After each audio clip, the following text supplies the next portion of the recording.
जागतिक महिला दिनानिमित्त आयोजित केलेल्या विविध स्पर्धांच्या विजेत्यांना बक्षिसे व ज्येष्ठ पुरुष व कर्तृत्ववान महिलांचा सन्मान माननीय नगरसेविका नंदिता विचारे, शिवसेना ठाणे जिल्हा शाखा महिला आघाडी व चैत्रगौरी महिला मंडळ यांनी जागतिक महिला दिनानिमित्त पाककला स्पर्धा व विविध क्रीडा स्पर्धा आयोजित करण्यात आल्या होत्या.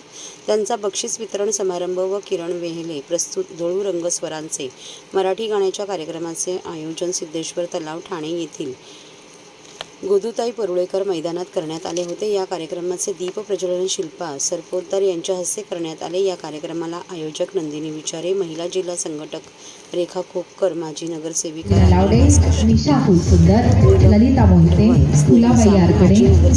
महिला, पुरुष, युवक, युवती, ज्येष्ठ नागरिक यांनी एकत्रितपणे त्यांच्याशी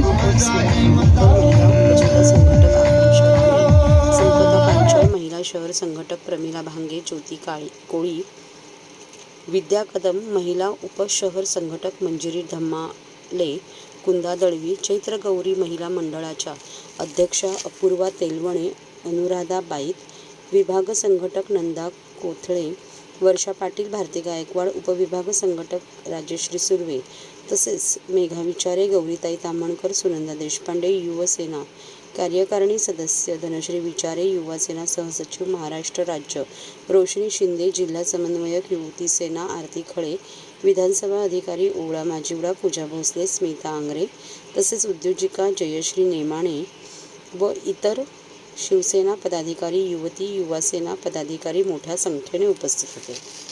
अतिशय सुंदर असा कार्यक्रम झालेला आहे आणि आजच नाही, गेली 10 वर्ष सातत्याने विचारे कुटुंबीय हा कार्यक्रम घेत आहेत आणि त्याची वाढती गर्दी आणि प्रतिसाद बघून पुढच्या सुद्धा कार्यक्रमाची, म्हणजे अर्थातच जे लोकसभेच्या निवडणुका येऊन घातलेल्या आहेत त्याची एक प्रचाराची नांदी झाली असं म्हणायला हरकत नाही.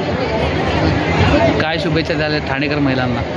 नाही, महिलांना ठाणेकर असोत किंवा अगदी कुठच्याही असोत मनापासून शुभेच्छा आहेतच, पण विशेषतः ठाणेकर महिलांचा उत्साह आणि त्यांची राजकीय जाण आणि राजकारणातला त्यांचा रस हा वाखाणण्यासारखा आहे. हो, हा खरोखर अनुभव आहे की गेल्या साधारण वर्षभर जे काही घडामोडी बघतोय आणि अनेक जिल्ह्यांमध्ये ज्या काही बातम्या आल्या, ज्या काही अनुभव आले, त्याच्यापेक्षा ठाणे जिल्ह्याचं चित्र खूप वेगळं आहे. विशेषतः इथल्या महिला आघाडीने माननीय उद्धव बाळासाहेब ठाकरे यांना जी साथ दिली आहे आणि कुठेही न डगमगता ज्या खंबीरपणे उभ्या राहिल्या आहेत त्याबद्दल अगदी त्यांचं मनापासून कौतुक करायला हवं. काही वेळापूर्वीच रवींद्र वायकर यांनी शिंदे गटामध्ये प्रवेश केला आहे. एकतर आम्ही अजून काही ती बातमी बघितली नाही, आम्ही त्या कार्यक्रमातच आहोत आणि आत्ता ठाण्याचा विषय आहे, ठाणेकर मजबूत आहेत.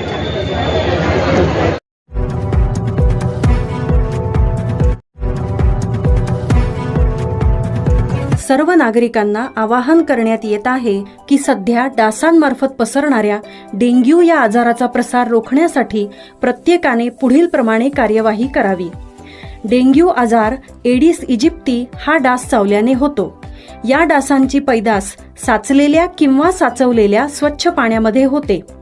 8 दिवसांपेक्षा जास्त दिवस पाणी उघडे व साचून राहिल्यास त्यात डास अंडी घालतात. अंड्यांच्या अळ्या तयार होऊन पुढे डास तयार होतात. यासाठी आपल्या घरातील पाणी साठे, उदाहरणार्थ बॅरल्स, पिंपे, टाक्या, हौद, रांजणे इत्यादी दर आठवड्याला रिकामे करून घासून पुसून कोरडे करून पुन्हा भरावे. 1 दिवस कोरडा दिवस म्हणून पाळावा.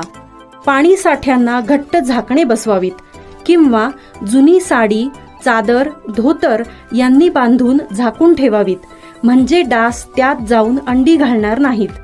घराच्या गच्चीवर, आजूबाजूला, अंगणात कोठेही पाणी साचू देऊ नये. भंगार सामान उघड्यावर टाकू नये, उदाहरणार्थ टायर्स, प्लास्टिक सामान, कुंड्या, टाकाऊ वस्तू इत्यादी. अशा सामानात पावसाचे पाणी साठून त्यात डेंग्यूच्या डासांची पैदास होते. घरातील कूलर्स, फ्रीजच्या पाठीमागील ट्रे हे देखील वेळोवेळी कोरडे करावेत. लक्षात ठेवा, नुसत्या फवारणीने डास घनता कमी होत नाही, तर त्यासाठी डास पैदास ठिकाणे नष्ट करणे ही आपल्या सर्वांची जबाबदारी आहे.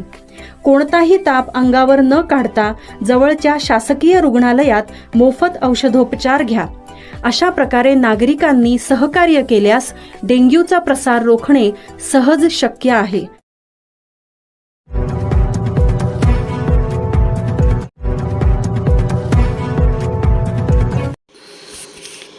CAA कायदा संमत केल्याबद्दल ठाण्यात भाजपचा जल्लोष.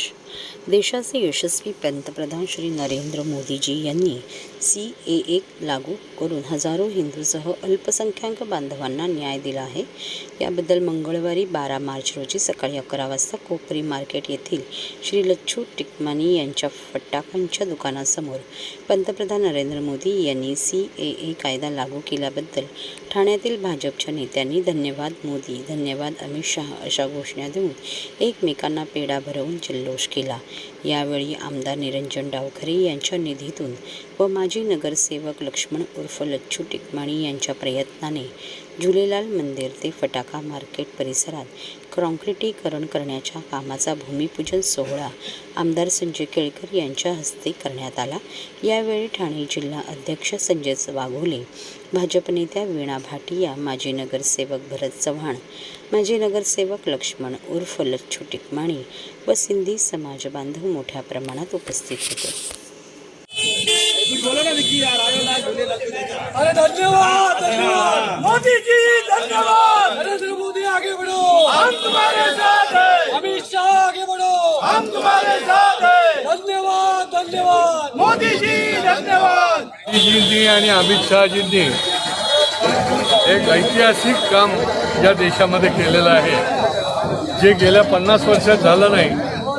ते या ठिकाणी CAA हे बिल त्यांनी आणून ते जाहीर करून त्याची अंमलबजावणी करून, आणि म्हणूनच म्हणतात की मोदीजी की गॅरंटी आहे. मागच्या 2019च्या आमच्या जाहीरनाम्यामध्ये आम्ही दिलं होतं की आम्ही CAA बिल जे आहे ते लागू करू, आणि त्याप्रमाणे शब्दाला जागून मोदी है तो सब मुमकिन आहे अमित शहाजींनी हे केलं, आणि त्याच्यामुळे देशवासियांना आनंद होतोय. आज या ठिकाणी फाळणीच्या नंतर इतक्या मोठ्या संख्येने आमचे सिंधी बांधव जे आहेत ते या देशामध्ये आणि विशेष करून महाराष्ट्रामधल्या ठाणे, उल्हासनगर या भागामध्ये मोठ्या प्रमाणामध्ये राहायला आले. अनेक जण अजून CAAच्या प्रमाणे त्यांची सिटिझनशिप झालेली नाही. अनेक प्रकारचे अनेक लोक या ठिकाणी 5 वर्षाच्या वर राहत आहेत, पण त्यांना अजूनही भारतीय नागरिकत्व मिळालेलं नाही, आणि याच्यामुळे हजारो लाखो लोकांचा फायदा होणार आहे.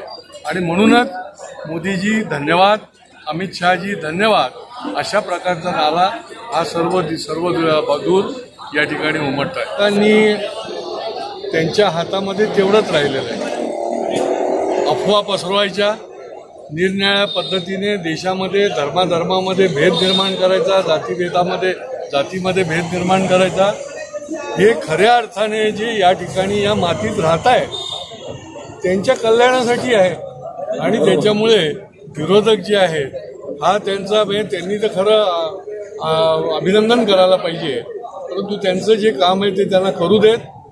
लोकांना माहिती आहे की मोदीजी देशहिताचंच काम करतात, आणि त्याच्यामुळे देशहिताचंच काम हे झालेलं आहे. हम सबके लिए बड़ा खुशी का दिन है. मुझे तो 1974 से जब जनसंघ के ज़माने से मैं इलेक्शन में खड़ी थी, मुझे वो समय याद आता है जब हमारे रामबाबू महल की इलेक्शन के लिए MP के लिए खड़े थे. तो जब हम कोपड़ी में पहले आते थे तो दादा चंदूमल की दुकान यहाँ ही है, पान की दुकान, पहले वहाँ आते थे.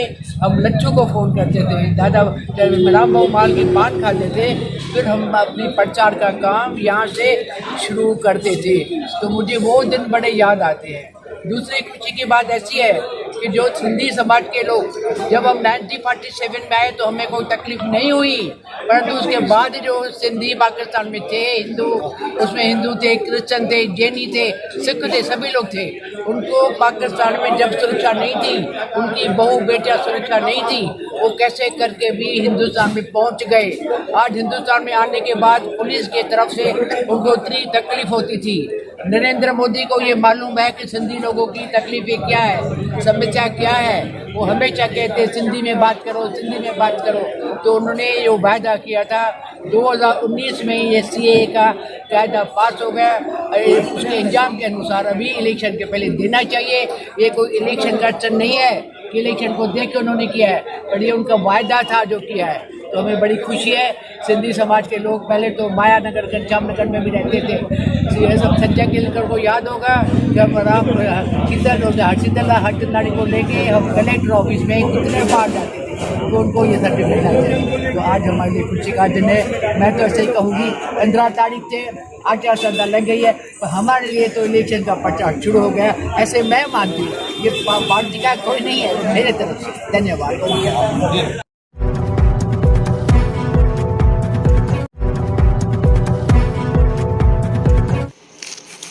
ठाणे जिल्हा हाऊसिंग फेडरेशनच्या कैलासवासी दत्तात्रय बोरवणकर नूतन सभागृहाचे आमदार संजय केळकर यांच्या हस्ते उद्घाटन। ठाणे जिल्हा हाऊसिंग फेडरेशनच्या कैलासवासी ॲडव्होकेट दत्तात्रय बोरवणकर या नूतन सभागृहाचे उद्घाटन सोमवारी 11 मार्च ठाणे शहराचे आमदार संजय केळकर यांच्या हस्ते करण्यात आले। सहकार क्षेत्रातील बोरवणकर यांच्या योगदानाचा हा सन्मान असल्याचे सांगून आमदार केळकर यांनी ठाण्यात अद्ययावत प्रशिक्षण केंद्र आणि सभागृह असलेले ठाणे जिल्हा हाऊसिंग फेडरेशन एकमेव असून भविष्यात उभारण्यात येत असलेल्या निवासी प्रशिक्षण केंद्रासाठीही त्यांना शुभेच्छा व्यक्त केल्या। सामाजिक, शैक्षणिक, सहकार व सांस्कृतिक क्षेत्रात उल्लेखनीय कामगिरी करणारे ठाणे जिल्हा हाऊसिंग फेडरेशनचे माजी अध्यक्ष दिवंगत ॲडव्होकेट दत्तात्रय श्रीपाद बोरवणकर यांच्या स्मृतींना अभिवादन म्हणून ठाणे जिल्हा हाऊसिंग फेडरेशनच्या ठाणे पश्चिमेकडील लोहार आळी येथील पहलाज कुंज इमारतीतील ठाणे जिल्हा हाऊसिंग फेडरेशनच्या कैलासवासी दत्तात्रय श्रीपाद बोरवणकर सभागृहाचे उद्घाटन सोमवारी आमदार संजय केळकर यांच्या हस्ते करण्यात आले। याप्रसंगी आमदार निरंजन डावखरे, कोकण विभागीय सहनिबंधक मिलिंद भालेराव, जिल्हा उपनिबंधक डॉक्टर किशोर मांडे, उपनिबंधक डॉक्टर अविनाश भागवत, हाऊसिंग फेडरेशनचे अध्यक्ष सीताराम राणे तसेच बोरवणकर यांचे पुतणे सुनील बोरवणकर यांच्या ज्येष्ठ सहकारी मंदाकिनी सैतवडेकर आदींसह हाऊसिंग फेडरेशनचे पदाधिकारी व कर्मचारी वृंद उपस्थित होते।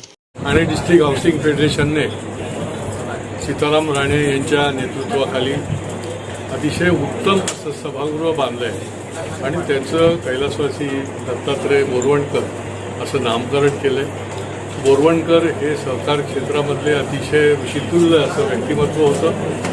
सहकार क्षेत्रात त्यांनी फार मोठं त्यांचं योगदान आहे।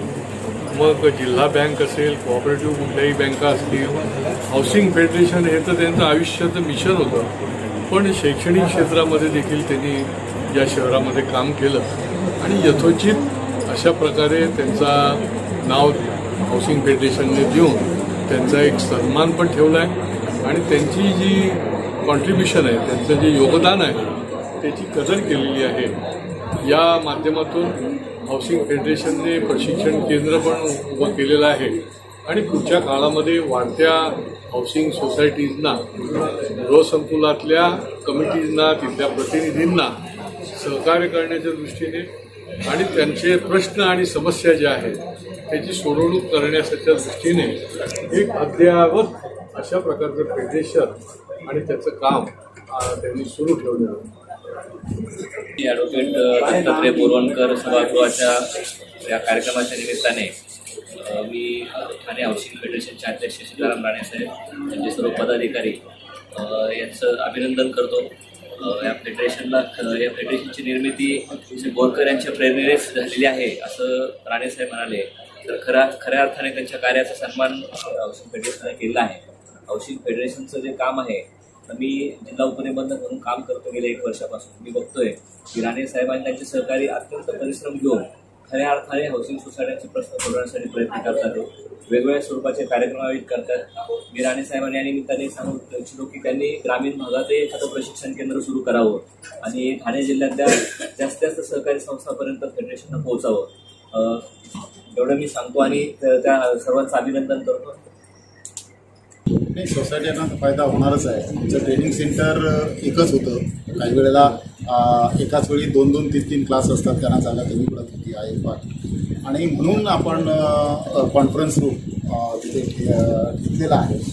आमच्या रिडेव्हलपमेंटमध्ये ती जागा मिळालेली आहे आणि बोरवणकरांचं त्याला नाव दिलं आहे कैलासवासी ॲडव्होकेट दत्तात्रय बोरवणकर असं नाव दिलं आहे. हे नाव देण्याचं कारण की बोरवणकरांचं ठाणे जिल्ह्यासाठी सहकारात असलेलं योगदान, सहकारातल्या प्रत्येक संस्थेमध्ये, मग ती जिल्हा मध्यवर्ती बँक असो, हाऊसिंग फेडरेशन असो, सहकारी संघ असो, हाऊसिंग फायनान्स असो, सहकारी बोर्ड असो, या सगळ्या सहकारी संस्थांमध्ये त्यांचं मोठ्या प्रमाणात योगदान होतं. आणि ठाणे जिल्ह्यातलं असं एकमेव व्यक्तिमत्व होतं की सहकारातलं जाणकार किंवा सहकारातला माहितगार किंवा सहकारातला तज्ज्ञ, नुसतं सहकारच नाही, त्याबरोबर शिक्षण क्षेत्रात होतं, असं त्यांचं वेगवेगळं योगदान आहे. आणि विशेष म्हणजे ठाणे जिल्हा हाऊसिंग फेडरेशन स्थापन करण्यामध्ये त्यांचं मोठं योगदान आहे. सुरुवातीला मुंबई जिल्हा फेडरेशन एकच होतं आणि 81 साली त्यांच्या मार्गदर्शनानं किंवा त्यांच्या प्रयत्नामुळे ठाणे जिल्हा फेडरेशन वेगळं झालं आणि आम्ही एक कृतज्ञता व्यक्त केली की अशा माणसाचं कुठेतरी नाव द्यावं, त्यांचा सन्मान करावा, त्यांच्या नावाचा गौरव करावा, हा त्यामागचा उद्देश होता. म्हणून आमच्या सभागृहाला कैलासवासी दत्तात्रय बोरवणकर सभागृह असं नामकरण आम्ही केलं.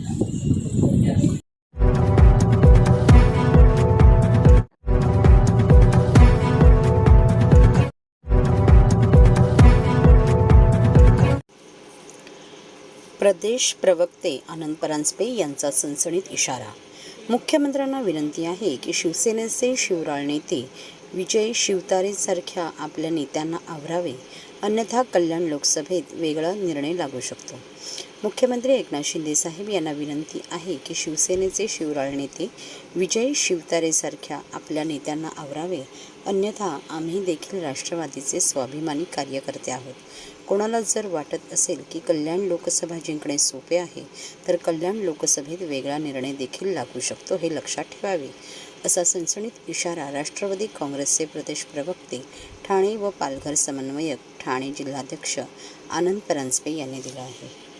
बातमी नवीन येते की वरिष्ठांकडून, महायुतीतल्या वरिष्ठांकडून शिवतारेंना सूचना मिळालेली आहे की अशी जी वक्तव्य आहेत ती करणं टाळा. मी त्याचं स्वागत करतो.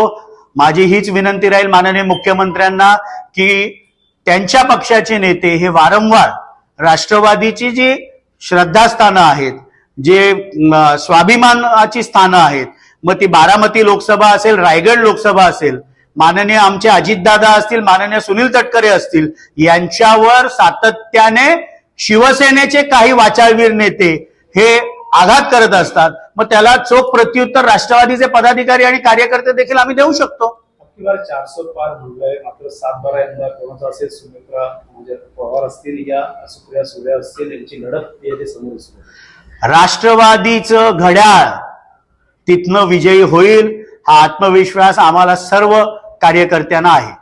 सर, इंडिया बैठक होते ठाण्यामध्ये, काय सांगाल? आणि दुसरीकडे महायुती देखील उमेदवार ठरत नाही, काय सांगाल? आणि 16 तारखेला राहुल गांधींच्या दौऱ्याच्या पार्श्वभूमीवर ही महत्वाची बैठक आहे. चांगलं आहे, इंडिया आघाडीच्या बैठकी होतात, त्यांच्या कायम ट्रायडंटला होत असतात, कधी वंचित आहे सांगतात, कधी नाहीये, तो त्यांचा प्रश्न आहे. इंडिया आघाडीची बैठक होत आहे, चांगली गोष्ट आहे. त्यामुळे माहित नाही त्या ठाण्यातल्या 3 लोकसभा ज्या आहेत की ठाणे शहर आहे, म्हणजे ठाणे लोकसभा आहे, भिवंडी लोकसभा आहे, कल्याण लोकसभा आहे, कोण लढेल ते त्यांचं त्यांनी ठरवावं. मला विश्वास आहे की या तिन्ही ठिकाणी महायुतीचा उमेदवार विक्रमी मताधिक्याने विजयी झालेले असतील. पण या 3 ठिकाणी महायुतीचे उमेदवार देखील ठरतील ना, घाई काय. 2 ठिकाणी तर म्हणजे जे आहेत केंद्रीय मंत्री माननीय कपिल पाटील साहेब भिवंडीमधनं आहेत, डॉक्टर श्रीकांत शिंदे कल्याणमध्ये, त्याबद्दल योग्य तो निर्णय वरिष्ठ घेतील आणि लवकरच सन्मानपूर्वक प्रत्येक पक्षाला जागा मिळून महायुतीचा फॉर्म्युला येईल. आपल्याला काळजी करायचं कारण नाही काय. ठाण्यात चेहरा मिळत नाहीये शिंदेगड, तर भाजपने देखील दावा केलेला आहे, त्यामुळे आपापसात कुठेतरी आता इथे रस्सीखेच सुरू झाली आहे. मी काय सांगितलं की तुमचा अनुभव नाही, भाजपचं केंद्रीय नेतृत्व माननीय गृहमंत्री अमितभाई शहा, भाजपचे राष्ट्रीय अध्यक्ष माननीय JP नड्डा साहेब, राज्याचे मुख्यमंत्री माननीय एकनाथरावजी शिंदे, राष्ट्रवादीचे राष्ट्रीय अध्यक्ष राज्याचे उपमुख्यमंत्री माननीय अजितदादा पवार, भाजपचे राज्यातलं शीर्ष नेतृत्व उपमुख्यमंत्री माननीय देवेंद्र फडणवीस साहेब, हे सगळे नेतेगण बसतील आणि लवकरच याच्यातनं मार्ग निघेल. सर, महायुतीमध्ये राष्ट्रवादी काँग्रेसच्या 4 ते 5 जागा सुटणार आहेत, परंतु राष्ट्रवादी काँग्रेसचे काही घड्याळ आहेत, त्यातले काही जे काही उमेदवार त्यांना भाजपच्या चिन्हावरती लढा सांगणार आहे, अशा एका सूचना पक्ष सृष्टीने दिल्यात. काल देखील आमचे प्रांताध्यक्ष खासदार माननीय सुनील तटकरे साहेबांनी स्पष्टपणे सांगितलं की सन्मानपूर्वक जागा या तिन्ही महायुतीतल्या पक्षांना मिळतील, तो पक्ष त्यांच्या पक्षाचं चिन्ह घेऊन लढेल. राष्ट्रवादीचे सर्व उमेदवार हे घड्याळ चिन्ह घेऊनच लोकसभेची निवडणूक लढतील. जर शिवसेनेचा तिथं त्रास दिला तर इकडे राष्ट्रवादी कशामुळे काम करणार? ठाणे, कल्याण आणि भिवंडी जी जागा आहे त्या ठिकाणी मोठ्या संख्येने राष्ट्रवादी, तुम्हाला देखील मोठ्या संख्येने इथं जयते मताधिक्य आहे. माझं स्वतःचं वैयक्तिक स्पष्ट मत आहे की महायुतीचे उमेदवार विक्रमी मताधिक्याने तिन्ही लोकसभा मतदारसंघ, मग ठाणे असेल, कल्याण असेल, भिवंडी असेल, इथनं विजयी झाले पाहिजेत.